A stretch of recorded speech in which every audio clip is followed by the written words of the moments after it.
नमस्कार, जय हिंद, वंदे मातरम। मैं सुल्तान मिदर खुशहाल सिंह 16वें दौरे से आ रहा हूं और मिशन 6 अगस्त के 16वां दौरा, जब लड़ाई पीक पर हो, जोर शोर से तैयारियां चल रही, दिल्ली से लेकर देश तक। आपने संगठनों की एकता के बहुत सारे वीडियो वहाँ से भी देखे होंगे, उन वीडियो क्लिपों को भी देखिए। और ये मेरा नया घर बन रहा जो ठीक से बन नहीं पाया, और ओरोपी मिशन में लगातार रहने की वजह से लगभग 2 महीना डिले ये हुआ है और अभी भी ठीक से नहीं बना। आप देख रहे हैं चारों तरफ कहीं शीशे नहीं लगे, कहीं बहुत सारा काम नहीं हुआ है। तो कहने का मतलब ये है कि अपने निजी कामों को छोड़कर, अपने निजी स्वार्थ को छोड़कर संगठन के लिए योगदान करना चाहिए, तभी सफलता मिलती है। अन्यथा यदि मैं ये सोचता हूँ कि आज मेरा ये काम है, कल वो काम है, तो आप संगठन और सामाजिक गतिविधि में कभी भी आगे नहीं आ सकते हैं, क्योंकि कोई दिन ऐसा नहीं होता है जब आपका कुछ न कुछ निजी काम ना हो। इसलिए निजी कामों का बलिदान करते हुए, निजी कामों को थोड़ा दरकिनार करते हुए हमें लड़ाई में भाग देना पड़ेगा। आप सोचो कि 6 अगस्त को भी मेरा कोई ना कोई काम है, किसी का मकान बन रहा होगा, किसी की जमीन हो रही होगी, किसी का बच्चों का कुछ और हो रहा होगा, लेकिन कम से कम एक दिन 6 अगस्त के लिए आप जरूर निकालें। जब भी आप अपने कुछ निजी स्वार्थों को एक तरफ रख करके काम नहीं करते हैं, तो किसी भी ऑर्गेनाइजेशन में आप काम नहीं कर पाओगे, ना ही किसी सामाजिक गतिविधि में भाग ले पाओगे। तो आज का कामयाब मिशन, उसकी कुछ झलकियां देखिए। और ये एक उदाहरण के तौर पर था कि जब तक आप अपना कामों को छोड़ करके मिशन के लिए काम नहीं करेंगे, तो आप कभी कामयाब नहीं हो। ये भाइयों को, बंधुओं को, सबको मेरा नमस्कार। मैं भारत सिंह रावत, वीर बहादुर सिंह जी के साथ, और जो पहलवान है दिल्ली वेटरन्स के अध्यक्ष, उनकी सहमति कल भी सर, हाँ, सुरेंद्र पहलवान, हाँ, कल सब लोगों की सहमति हो चुकी है, जिनके साथ 36 संगठन, छोटे बड़े संगठन पहलवान जी के साथ है, और कम से कम 150 से 200 संगठन वीर बहादुर जी के साथ थे। वो सब लोग एक साथ हो चुके हैं और अब एक मंच बन। इसके बाद 19 गढ़वाल के एक जगदीश साहब है, कैप्टन जगदीश साहब, उनको बेटे के 22 लाख रुपया किसी ने वो करने दिया था। लेकिन हमें खुशी तब हुई जब हम गौरव सेनानी के वहां उनके चौकी पे गए, जोगीवाला पे, तो एसआई साहब ने हमें सलूट मारा कि आओ गौरव सेनानी। तो हमें मतलब गर्व महसूस हुआ कि हमारे कहीं न कहीं हमारा नाम आ रहा। और जब परसों हम लोग एसएसपी साहब के साथ गए, हमने 5 मिनट का टाइम मांगा था, एसएसपी साहब ने आधा घंटा तक किया। तो ये हमारी शक्ति नहीं है, इंडिविजुअल की शक्ति नहीं है, ये हम सब लोगों की संगठित की शक्ति है। अगर हम संगठित होंगे तो हमें कोई चाहे कुछ भी कर ले, हमें नहीं तोड़ सकता है। लेकिन हमें संगठित होना है और व्यवहारिक होना है, किसी के प्रति भी, चाहे वो हमारा विरोधी क्यों नहीं है, लेकिन हमें गलत शब्दों का इस्तेमाल नहीं करना है। मेरी आप सभी लोगों से गुजारिश है, किसी के बारे में भी गलत शब्द मत बोलिए। सभी साहब लोगों से यही अनुरोध करूंगा, जो भी संगठन के अध्यक्ष हैं, 16 तारीख को हमारा गौरव सेनानी का जो है स्थापना दिवस है, उसमें आप लोग जो है हर एक आदमी अपने क्षेत्र से आदमी को जो है ज्यादा से ज्यादा जो है वहां पर शामिल करें। और साथ ही दुदली डोईवाला संगठन के अध्यक्ष राजेंद्र साहब, माता की आदरणीय रायपुर क्षेत्र के गौरव सेनानीगण, आप सबको नमस्कार। और आप सब इस बारिश के मौसम में आए, आप सबका बहुत हम शुक्रिया अदा करते हैं। भाइयों, मैं पूर्व सैनिक सोसाइटी दुदली अध्यक्ष शुक्लानगर राजेंद्र प्रसाद, मैं जो है बहुत दिन पहले से तो नहीं, अभी मेरे को गौरव सेनानी से जुड़े हुए कुछ ही दिन हुए हैं, लेकिन उस बीच में मैंने ये देखा है कि गौरव सेनानी इस क्षेत्र हमारे देहरादून उत्तराखंड में जो है इन्होंने जो बीड़ा उठाया है, हमारी परेशानियों को दूर करने का, जो भी हमारी कठिनाई है उसको दूर करने का ये बहुत अच्छी तरह से इस कार्य को निभा रहे हैं। और हमारा भी कर्तव्य बनता है कि हम इनका साथ दें और जो है इस कार्य को ये जो है कार्य अकेले में नहीं हो। तो मैं भाग के फिर मैं आया फिर सीधे। तो ऐसा है कि जैसे फोन वोन हम कर सकते हैं, एक दूसरे को तो करना चाहिए। और रही बात, आज बहुत संगठन के ऊपर बात हुई है, बहुत खुशी हुई, और संगठन में बहुत ताकत। किशन सिंह सुंदरियाल साहब, मैं 2016 में रिटायरमेंट आया हूँ नवंबर में। रिटायरमेंट आने के बाद मैंने जो है कुछ दिन 1-2 साल फिर सर्विस की। उसके बाद में फिर जो है हमने एक संगठन बना था वहाँ पर लोकल, पूर्व सैनिकों का संगठन बन रहा है पानी बिहार क्षेत्र में, वार्ड नंबर 51 में। तो हम और तो नहीं पर महीने में एक मीटिंग इकट्ठी करते हैं, जहाँ पर भी कोई एक दूसरे की परेशानी है या कुछ भी है उनको संगठित होकर के उनको दूर करते हैं। साथ ही मैं शिवाजी सेवा समिति का संगठन का अध्यक्ष भी हूँ, मतलब 2-3 संगठनों से मिला हूँ। सभी से अनुरोध है, जो रजिस्टर है उसमें जिन व्यक्तियों के नाम छूट गए हैं वो अपने नाम नेवी से नौजवान नेवी के उसमें अपने व्हाट्सएप नंबर को लिख दें, है ना। अब हम शुरू करते हैं।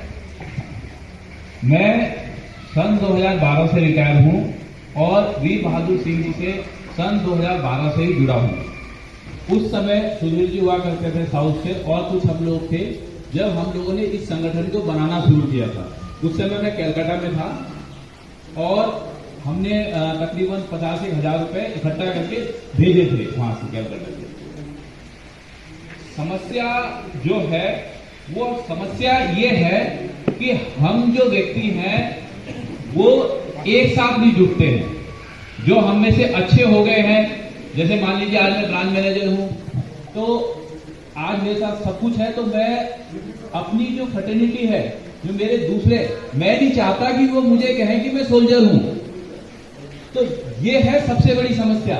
हमारे 2012 में भी जब हमने ये आंदोलन शुरू किया था तो सुप्रीम कोर्ट के बहुत सारे जो लॉयर हैं वो एक्स सर्विसमैन थे, वो सामने आए। उनका यही कहना था। हम लोगों ने कोर कमेटी की मीटिंग करी दिल्ली में उस समय फिर हम लोगों ने एक मीटिंग करी कलकत्ता में। तो उस समय यही हुआ कि आज हम वेलविश हैं और मेरे जो क्लाइंट हैं वो मेजर भी हैं, कैप्टन भी हैं, कमोडोर भी हैं, ब्रिगेडियर भी हैं, और वो आके मुझे सर कहते हैं। अगर उन्हें पता लग गया कि मैं सिपाही हूं या मैं हवलदार से रिटायर हुआ हूं या मैं सेलर रैंक से रिटायर हुआ हूं या जवान रैंक से रिटायर हुआ हूं, तो वो कल से मुझे सर नहीं कहेंगे। लेकिन उसको फौज में हमने ऐसा किया वैसा किया, वो कोई मायने नहीं रखता है। आज जो बात चल रही है उसमें बहुत बड़ा विषय है ये, और साहब ने बहुत सारी चीजें कवर करी हैं आपको, आरोपी से भी। बरसात के बाद अभी अच्छा संख्या बल यहाँ पर आ गया हुआ, अभी भरी हुई। आज यहाँ पे लगभग गढ़वाल राइफल साहब के कितने अध्यक्ष साहब लोग आते हैं, जरा प्लीज हाथ खड़ा करें। मैं भी गढ़वाल राइफल 16 गढ़वाल का अध्यक्ष हूँ। भंडारी जी भी एक पूर्व सैनिक है और बहुत अच्छे जाने माने पहले के प्रॉपर्टी डीलर भी हैं, सामाजिक कार्यकर्ता भी हैं, और आज लगते भी नहीं प्रॉपर्टी डीलर होंगे। बहुत कभी किसी के साथ कोई धोखाधड़ी नहीं, कुछ नहीं। उन्होंने वो आए दिन मीटिंगों में, छोटे छोटे कार्यक्रमों में हमें अपना भंडारी फार्म का बहुत अच्छा एरिया है तो वहां पे देते हैं। वहां पे रूम भी है, क्योंकि हमने 16 जुलाई को अपने रेजिंग डे के अलावा हमने एक पूर्व सैनिक उत्तराखंड अधिवेशन रखा हुआ है, जिसमें हमने कुमाऊं मंडल से, गढ़वाल मंडल से जो भी अध्यक्ष हैं, और आप लोगों की नजर में भी कोई अध्यक्ष जो ठीक ठाक शहरों के अध्यक्ष हैं, वो अगर कोई आना चाहते हैं 16 तारीख को, 15 की शाम को उनको यहाँ पहुंचना है। 15 की शाम को हम उनको वहां पे भारत माता की जय, भारत माता की जय, सैनिक एकता जिंदाबाद, सैनिक एकता जिंदाबाद, सैनिक एकता जिंदाबाद। ये वक्त ने कहा कि हम सबको घर से बाहर निकलना होगा, ये नहीं कि बारिश आएगी तो घर के अंदर ही हैं। ये वक्त की आवाज है कि हम सबको घर से बाहर निकलना होगा, अपना सम्मान, गौरव और हक के लिए लड़ना होगा, और जो सोए रहे अगल बगल जो गौरव सेनानी, उनको भी हमको जगाना होगा। उनके घर जाता, मुझे भी इतना टाइम हो गया राजनीति देखते आए हूँ। मैंने काफी टाइम से दूरी बढ़ा रखी, जब से मैं इधर से नहीं जाता हूँ, बहुत बुलावे आए मेरे को, लेकिन नहीं जाता हूँ। मालापानी रायपुर पहाड़ से लगती सीमाएं, मनोरम दृश्य। अभी धुंध और बारिश है, फिर भी लोग आए हैं मिशन के लिए। जो हमारे अगल बगल पड़ोसी हैं जो गहरी नींद में सो रखे, उनका एक ही चीज सोचना है यार, इनको बुजुर्ग डबराल जी, अरे कम बको बाहर निकलो कब मिलेगा। सरकार को चाहिए पब्लिक, जहाँ भीड़ भड़ाका होगा सरकार उसी पे एक्शन। रिटायरमेंट है, मैं आया था वहाँ से। उसके बाद मैंने सिविल सर्विस दिए यहाँ स्टेट गवर्नमेंट में as a EDO and BDO and statical officer से मैं रिटायर हुआ वहाँ पे।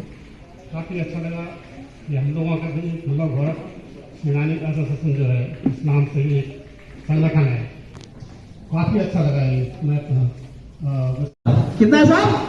9,000 15,000 से कम बेसिक लेने वालों को प्रोटेक्ट करता है। कैसे?